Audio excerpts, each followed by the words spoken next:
Sermon number 89. Holy Prophet. In the name of Allah, the Beneficent, the Merciful.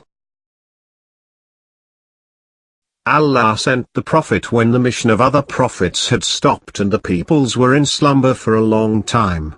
Evils were raising heads, all matters were under disruption and in flames of wars, while the world was devoid of brightness, and full of open deceitfulness.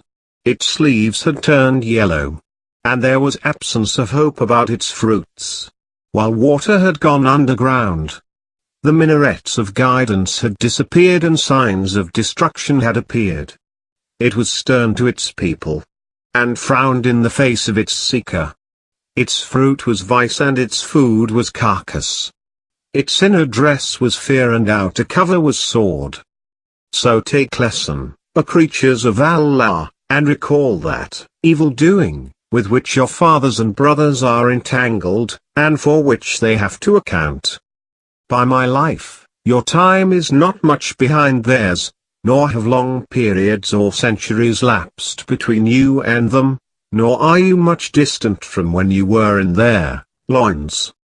By Allah, whatever the Prophet told them, I am here telling you the same, and whatever you hear today is not different from what they heard yesterday.